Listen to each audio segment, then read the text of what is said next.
क्योंकि यह सरकारी नौकरी में आरक्षण को समाप्त करने की साजिश है। अतः निजीकरण पे तत्काल प्रभाव से रोक लगाई जाए। आप इस पे सहमत हो? शैक्षिक और लैंगिक स्थापना समानता स्थापित की जाए। उसके बाद यूसीसी पे आपसे बात करेंगे। अगर आप अल्पसंख्यकों के विरोध में कोई भी कानून लाओगे, हम उसका ड्राफ्ट पढ़ेंगे, आपकी ईंट से ईंट बजा देंगे सरकार के लोग। इस बात को याद रखना। मध्य प्रदेश, यूपी हो, उत्तराखंड हो, आपकी रक्षा कौन करेगा? आपको भी तो गोली चल सकती है। इसलिए हमें सुरक्षा की नहीं, अपनी सुरक्षा की नहीं, समाज की सुरक्षा की जरूरत है।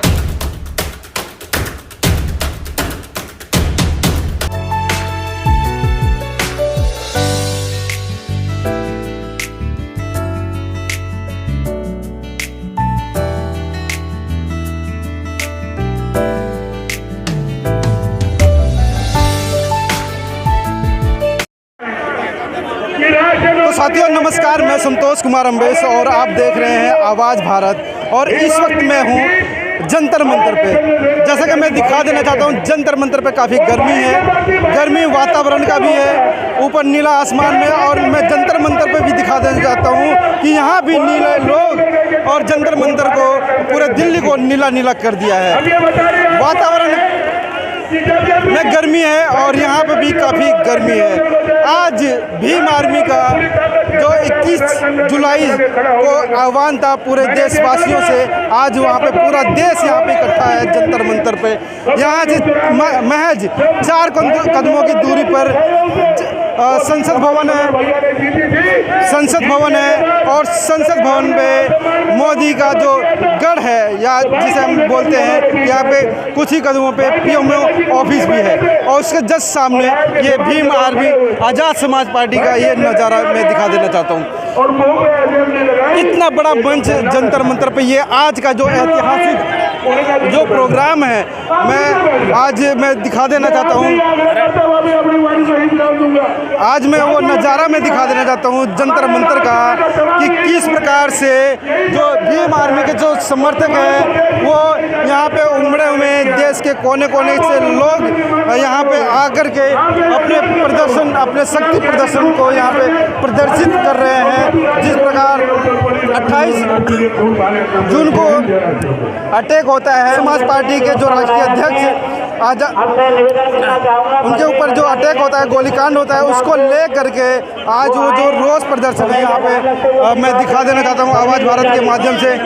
अरे मरना है क्या उसमें? बहुत सारे अधिकारी कर्मचारी आए हैं। आप भले धीमे धीमे हमारे साथ खड़े हो रहे हो, हम आपके साथ खड़े हैं। प्रमोशन में रिजर्वेशन SC ST OBC को लागू करवा कर देंगे इस देश में, याद रखियो। सन 1931 के बाद देश में आज तक जाति आधारित जनगणना नहीं की गई। अतः जाति आधारित जनगणना की हम पुरजोर मांग करते हैं तथा जिसकी इतनी संख्या भारी, उसकी उतनी हिस्सेदारी के तहत देश में वास्तविक लोकतंत्र कायम हो सके एवं जनसंख्या के अनुपात में आरक्षण बढ़ाया जाए। आप चाहते हो जातिगत जनगणना हो? ठीक है। यह है कि सरकारी उपक्रमों तथा संस्थानों का निजीकरण संविधान की लोक कल्याणकारी राज्य की अवधारणा के खिलाफ है, क्योंकि यह सरकारी नौकरी में आरक्षण को समाप्त करने की साजिश है। अतः निजीकरण पे तत्काल प्रभाव से रोक लगाई जाए। आप इस पे सहमत हो? जब हमारी सरकार आओगी, सारा जिनका निजीकरण हुआ उनका राष्ट्रीयकरण कर देंगे। आप चिंता मत करें। केंद्र और राज्य सरकार के सभी कर्मचारियों के लिए पुरानी पेंशन लागू की जाए। यह है कि सेना में अग्निवीर स्कीम को खत्म कर पुरानी भर्ती व्यवस्था लागू हो, क्योंकि आपने देश की सुरक्षा के साथ खिलवाड़ की और नौजवानों के भविष्य के साथ लोग अग्निवीर से वापस लौट रहे हैं। इसको भी हम ही करा के देंगे और किसी की हिम्मत नहीं। ठीक है। भारत एक कृषि प्रधान देश है, किसान देश की रीढ़ है। अतः किसानों की MSP की समय कानूनी लीगल गारंटी सुनिश्चित की जाए। और अभी जो किसान आंदोलन हुआ था, उसमें जो झूठे मुकदमे लगाए गए थे, वो मुकदमे वापस हो। और जो किसान सम्मान निधि 6,000 रुपए आप दे रहे हैं, उसको बढ़ाकर 24,000 रुपए दिया जाए।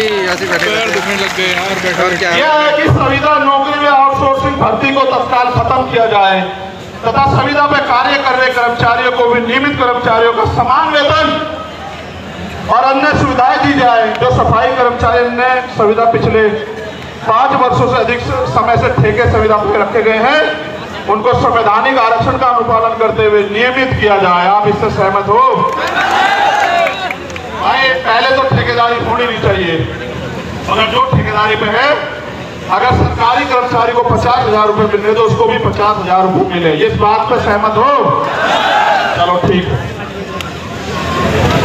और सफाई कर्मचारी दिल्ली के तैयार हैं आपकी मांग हम अगले 1 महीने पूरी करवाने के लिए यहाँ की सरकार से निपटेंगे, आप चिंता न करिए। यूनिफॉर्म सिविल कोड लागू करने से पूर्व सामाजिक और आर्थिक गैरबराबरी समाप्त की जाए तथा शैक्षिक और लैंगिक स्थापना समानता स्थापित की जाए। उसके बाद यूसीसी पे आपसे बात करेंगे।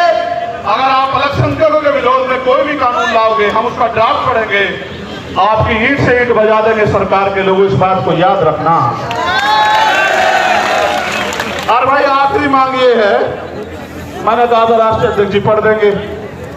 मैं मांग बता देता हूं कि इस घटना की सीबीआई जांच हो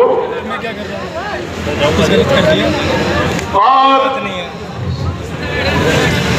सुरक्षा तो भाई समाज ही करेगा, थारे मांगने देने वाले तो है नहीं। लेकिन बड़ी बात यह है, ये समझना पड़ेगा कि देश के जब सरकार के नेताओं को सुरक्षा मिल सकती है तो हमारे नेताओं को भी सुरक्षा मिलनी चाहिए। सरकार आती जाती रहती है, हम भी टैक्स देते हैं, आप भी टैक्स देते हो, हमारी संख्या ज्यादा, हमारा टैक्स ज्यादा है। ये सुरक्षा आपको क्यों? आपकी तो सरकार है, आप पर गोली चला रहा है। गोली तो हम दलित पिछड़े अल्पसंख्यकों की छाती से निकल के जा रही है, इसलिए सुरक्षा की जाए। मुख्यमंत्री जी उत्तर प्रदेश को मैं कहना चाहता हूं, अगर वो संत है और अगर वो न्याय की बात करते हैं, कानून के राज की बात करते हैं, तो वो वहां से पैरवी करें। और केंद्र सरकार अगर सच्ची है, उनका हाथ नहीं है स्टेट गवर्नमेंट का और केंद्र गवर्नमेंट का, तो वो रिक्वायरमेंट को जो है, जो यूपी गवर्नमेंट भेजे, उसको फाइनलाइज करके ऑर्डर करे सीबीआई जांच के। हम बताएंगे कि इसमें सांप चूहे शामिल हैं या बड़े बड़े अजगर जो हैं शामिल हैं। आपको पता है पहलवानों के मामले में न्याय कैसे हुआ, आपने देखा, आपको याद है, पहलवानों का समर्थन भी हमारे साथ है। और यहाँ मणिपुर की कुछ बेटियां भी बैठी है, वो मिलना चाहती है, मैं उनको भी सुनूंगा। और हमारी बहन प्रतिभा जी, वो भी यहाँ आई हुई हैं, जो पूर्व विधायक है नवलगढ़ से, उनका भी धन्यवाद। बहुत सारे साथी जिनके नाम छूट गए, यहाँ प्रकार रहकर हमारे छोटे भाई की सिस्टर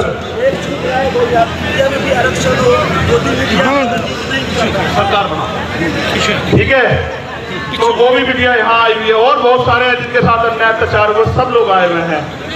और एक अगर मध्य प्रदेश में हम लोग पहले तो लड़ाई लड़ ही रहे मध्य प्रदेश के लोगों को, राजस्थान के लोग कहना चाहता हूं भाई, मेरी जान की रक्षा तो हो जाएगी, चलो सुरक्षा भी इंतजाम हो जाएगा, लेकिन आम जमीन पे तो आप लोग भी लड़ रहे हो। पूरे भारत में बिहार हो, बंगाल हो, राजस्थान हो, मध्य प्रदेश, यूपी हो, उत्तराखंड हो, आपकी रक्षा कौन करेगा? आपको भी तो गोली चल सकती है। इसलिए हमें सुरक्षा की नहीं, अपनी सुरक्षा की नहीं, समाज की सुरक्षा की जरूरत है। इसलिए सरकार सुरक्षित माहौल लागू करे। और अगर सरकार पे सुरक्षित माहौल लागू नहीं हो तो सरकार कुर्सी छोड़े। क्यों जबरन चिपक के बैठे हो भाई?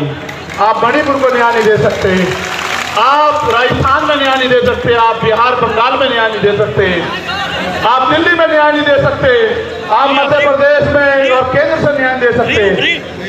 तो भाई हम अपने लोगों को ये कहना चाहते हैं, आप सब लोगों के सहयोग से, कि राजस्थान के लोग मेहनत करने पे आ जाओ, मध्य प्रदेश के लोग मेहनत करने पे आ जाओ, छत्तीसगढ़ के, तो इसी बार जो है आपका सत्ता की चाबी आपके हाथ में मध्य प्रदेश राजस्थान में आ जाएगी, छत्तीसगढ़ में। क्योंकि चुनाव जैसा होगा उसमें 5-7 विधायक जिसके पास होंगे उसके पास चाबी होगी। और हम काम करने वाले लोगों को लड़ा रहे हैं, तो हमारा विधायक जो है हो सकता है वो चीफ मिनिस्टर बन जाए या डिप्टी चीफ मिनिस्टर बन जाए, आपकी सरकार में हिस्सेदारी हो जाए। इसलिए आपसे कहूंगा मध्य प्रदेश राजस्थान के लोग ज्यादा काम करें और आप यहाँ आए। सुने, अरे साहब ईवीएम के बारे में डेमोक्रेटिक से चुनाव हो गया। रुक जाओ यार। देखो भाई, हाँ ईवीएम के खिलाफ ये कह रहे हैं। मैंने गाने में ही वो संदेश दे दिया था कि ईवीएम का इलाज भी हम ही लोग करेंगे, हम ईवीएम के भी खिलाफ हैं। अब मेरी आखिरी बात सुनो जो बहुत जरूरी है। हम सरकार को 15 दिन का समय देंगे। अगर सरकार ने 15 दिन में हमारी बात नहीं मानी, फिर हम पीसी करके अपनी आगे की योजना के बारे में बताएंगे। और मेरा तो मानना है कि पूरे देश में हम जन जागरण करके 22% शेड्यूल कास्ट और 52% पिछड़े वर्ग के लोगों को और अल्पसंख्यक लोगों को जो है इकट्ठा करने का काम करेंगे और उनको दो दुश्मन की पहचान करवाएंगे। और हमारा प्रयास ये रहेगा कि बहुजन समाज राज करे, उनके साथ अन्याय होना बंद हो। अब अगर आपके यहाँ वो यात्रा आएगी तो आप लोग मेहनत करोगे नहीं करोगे बताओ? अगर दोबारा बुलाऊंगा आओगे नहीं आओगे? कभी सोचो, पिछली बार हम चले गए, इस बार और चले जाएंगे। बहुत बहुत धन्यवाद। एक आखिरी मेरा ये अल्टीमेटम है देश के प्रधानमंत्री को, मेरी बात को गौर से सुन लेना। मीडिया के जरिए प्रधानमंत्री तक चला जाए, इंटेलिजेंस के जरिए।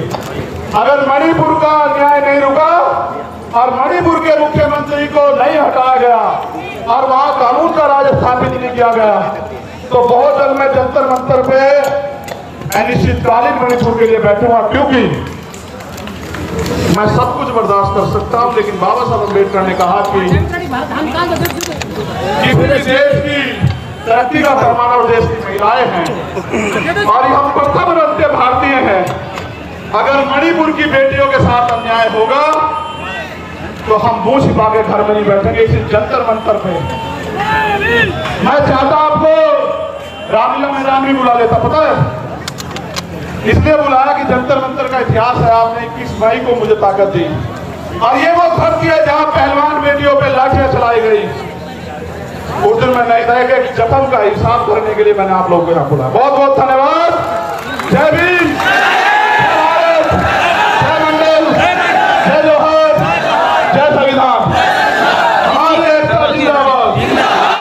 वीडियो कैसी लगी आप अपने कमेंट्स के माध्यम से हमें बता सकते हैं और चैनल को लाइक, शेयर और सब्सक्राइब जरूर करें। धन्यवाद।